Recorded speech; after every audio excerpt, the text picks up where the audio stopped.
Hello, this is my assignment number 2, and it's called Interpreting Practice Routine. What are the steps I like to follow anytime I get a call from an agency? And I actually have a set of around about 6 or 7 steps I like to follow. First, once I get a call from an agency, one of the questions that I ask them is for the name and last name of the client. I also like to know what kind of appointment is it. If it's medical or it's medical, if it's a medical, what kind of specialty it is. And I also like to know if it's a child or if it's an adult, the appointment is for, the mode of communication with the person, if they know, the length of the assignment, and also I like to know the address, time, and date. If the office cannot give me specific information, such as the mode of communication, that's something that I will be taking care of once I arrive to the office. And I also would like to know some information. For example, if I am not quite familiar with the terminology, I will Google that and try to come up and see if I can find the way out how some words that might be showing up are signed, or if I have to spell it also.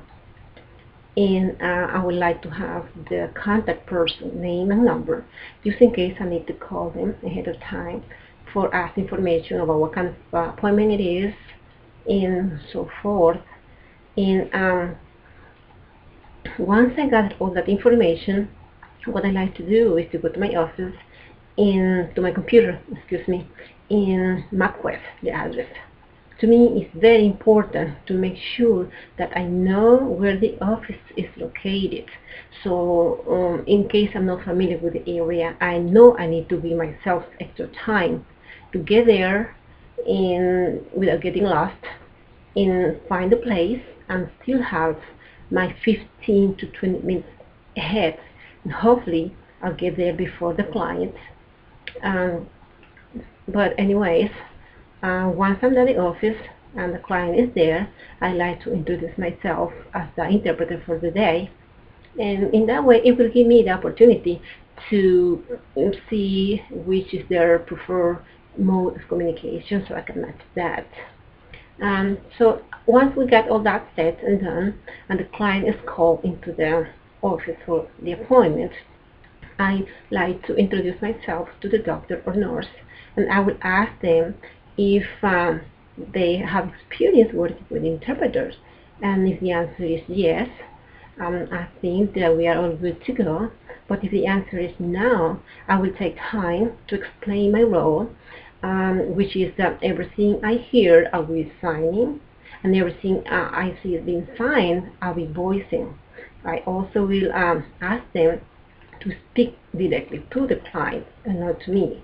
I am there just to facilitate communication.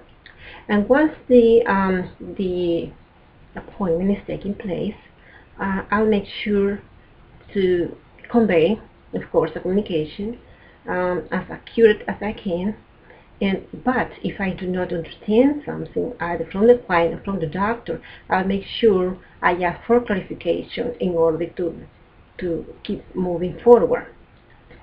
And once everything is said and done, the appointment concludes, I will ask both of them, doctors and patient, client, if they have any questions, so we can just clarify right there in the office before leaving the room. So once everything is done, everyone is going their ways, I will thank you, both doctor and client, and I will go on my way. Once I get home, I like to call my agency and explain how everything went. Everything went smooth, hopefully. And if there were any issue, I will let them know, as long as I am not breaking my code for professional conduct of my ethics. And I will be submitting my invoice to my agency for payments, future payments, and just to make sure that every service was completed and we are good to go. Thank you.